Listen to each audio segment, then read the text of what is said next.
Lijepi pozdrav svima i dobar dan, dobrodošli u novi vlogmas. Danas nam je vrijeme li-la, hoće pa neće kiša.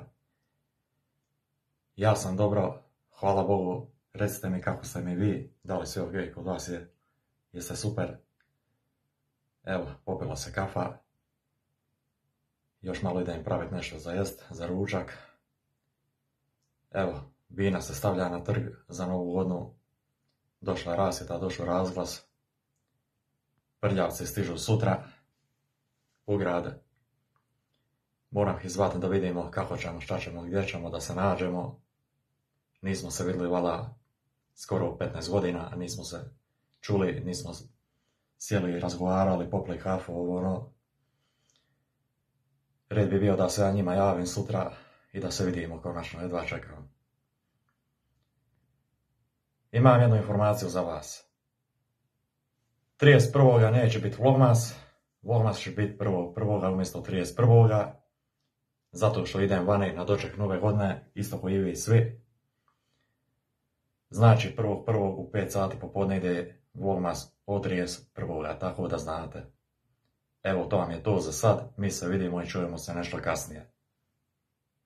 Evo, dragi moji, danas sam odlučio da ostanem kući. Bukvalno bio sam samo na kavi, vjerujte mi, malo sam prohodao, kiša je, pokisao sam ko miš, vrijeme je danas la banana, katastrofa znači. Danas imam jedne jako zanimljive teme i želio bih da ostanete do kraja i da poslušate. Let's go, bacamo se na snimanje i na posao. Idemo. Dobrodošli, dragi moji, još bolje vas našao, dobar vam dan svima i dobrodošli. Za današnju temu odlučio sam da pričam o tome zbog čega balkanski youtuberi prestaju sa snimanjem na samome YouTubeu. Pa evo odgovora. Dakle, prvi problem koji ja vidim na cijeloj našoj balkanskoj YouTube sceni je taj pomanjkanje inspiracije. Današnji youtuberi nemaju gotovo skoro pa nikakvu inspiraciju da bi uopće snimali. Danas svi žele uspjeh preko noći, preglede preko noći, svi danas žele doći jako lako do novca, do bogatstva, što na ovoj platformi nije baš toliko ni jednostavno. Vjerujte mi. Idemo na drugi problem zbog čega youtuberi prestaju sa snimanjem. Je taj zbog pomanjkanja pretplatnika. Znači vi možete zvati ne znam koliko, pretplati se na kanal, sve je to džabe. Ja recimo ništa na svom kanalu neću forsirat, to sam rekao sebi, bit ću oprezan i svoj ću kanal da izgradim polako, sporo, ali sigurno. Ja ne želim subscribere koji mi ne žele dolaziti na kanal radi toga što me poštuju, što me vole i što me podržavaju. Ja nikad ne bi dozvolio hejt, to kod mene jednostavno neće proći i ne prolazi. Kad sam već spomenuo hejt, mnogo youtubera nažalost nije naviklo da se nosi sa tim. Dragi moji, ako se ne možete nositi sa hejtom, kao autori, kao youtuberi, kao influenceri, uopće vam nije mjesto na samoj internetskoj, bilo kojoj platformi. Hejt je nešto sasvim normalno u ovom poslu, sasvim nešto prirodno. Vjerujte mi, kad imate hejtere, znajte da radite nešto kako treba. U svakom poslu, bila to glazba, bila to gluma, pa bio to i sami YouTube, uvijek ima pohvale i uvijek će biti kritike. To je sasvim normalno. Evo, danas sam odlučio navesti razloge zbog čega najviše youtuberi odustaju. Po meni također youtuberi jako lako odustaju od svojih kanala, što po meni ne bih trebali. I daću vam jednu poruku, jedan savjet. Držite ga, držite se onoga i radite ono što zaista volite. I nemojte nikada prestati vjerovati u snove i nemojte nikada odustajati od svojih želja. Radite ono što volite, gradite ono što volite, jer da biste postali popularni, utjecajni, to morate voljeti iz svega srca. Zato morate vjerovati u ono što snimate, u ono što stvarate i ono što pravite, jer nema vam druge ako ne budete vjerovali prvenstveno sebi i u sebe i u svoj rad i trud. Toliko za danas od mene. Danas je lakše snimiti album nego prije. Vjerujte mi, za dobar album prije morali ste se dosta truditi, dosta vježbat, dosta se mučit. Iza toga svega stajao je mukotrpan rad. Danas zvijezde traju 7-8 dana i onda ih više nema, zato što ih više nema ko pogurat, ko prepoznat. Vjerujte mi, prijašnji bendovi, prijašnji pjevači, uvijek ste se pitali zašto toliko dugo traju. Otkriću vam jednu veliku tajnu, a radi se o tome zato što ja recimo živim u gradu za koji mogu reći da je rockerski grad. Naša scena je 90-ih bila ogromna, bila je jaka. Prvi band Kultura, koji se danas rado sjećamo svi, dobila je ne znam koliko porina, no nema veze, ali mogu vam reći o tim momcima i o toj djevojci koja je bila u našem sastavu grupe Kultura, da su počeli koji naši stari bendovi, i kao Azra, i kao Jabuka, i kao Prljavo kazalište, kao Parni valjak, svi su počeli iz garaže. Evo, recimo primjer u mojoj porodici, ja imam 2 bratića, Nerku i Jasmina. Oni su također krenuli od nule, da bi danas skoro 40 godina bili na svojoj rock sceni. To su momci koji danas i žive od svoje glazbe, hrane svoje porodice, imaju svoja muzička studija u Tuzli.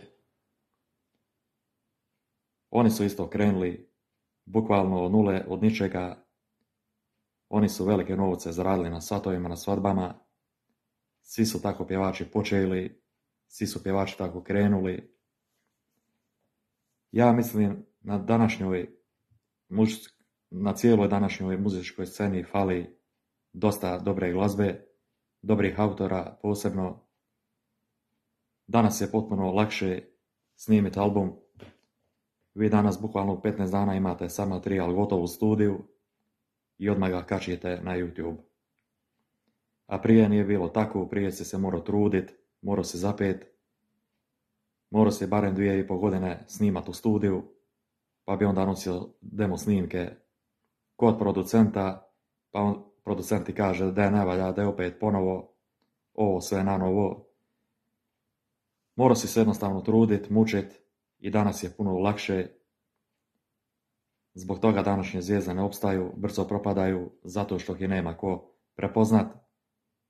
Današnje pjevačke zvijezde, možete imati trud, možete imati znanje, ali to nije dovoljno. Ja ću inače reći ono što je rekao meni moj pokojni otac. Dragi sine, muzika je jako skupi sport. Nije danas lako uspjeti na glazbenoj sceni. Danas vam niko ne jamči kad odete vi u muzički studio da će taj pjesma postati hit. Jer kad bi se hitovi snimali svaki dan, onda bi svi pravili hitove. Hit možete imati jednom u 15-20 godina i to vam je to. Znači niko vam u studio kad dođete, niko vam ne garantuje uspjeh, da li će pjesma proći ili neće. To zavisi o odabiru publike, a ponajviše o sreći. Jer morate imati dosta sreće da bi se pjesma probila. Pjesma mora biti slušana. Ja vam mogu pričati danima, godinama o glazbi. zato što ja to radim već punih 20 godina. Vjerujte mi, ja sam bio dječak od 15 godina kad sam se uhvatio gitare. Nisam ni ja znao ni kako se drži gitara, ni kako se svira, vjerujte mi. Iza mene stoji jako težak, naporan trud, jako puno vježbanja, jako puno sviranja.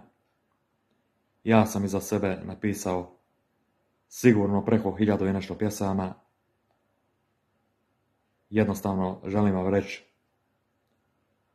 ja sam odabrao taj način života zato što to volim. Ja uživam u tome. Ja bez gitare ne mogu i neću. Ja bez glazbe to nisam ja. Ja započinjem svoj svaki dan sa glazbom. Ja živim glazbu i živim rock and roll. Od svoga života i mislim da će tako ostati dok sam, hvala Bogu, da kucnem u drvo, živ i zdrav. Ja mislim cijeli život da se bavim ovim poslom zato što glazbu jednostavno živim, volim. Ima danas isto potencijala jako puno, ima dosta danas kreativnih i mladih autora, samo nemaju svoj medijski prostor da bi se probili i da bi to prikazali publici.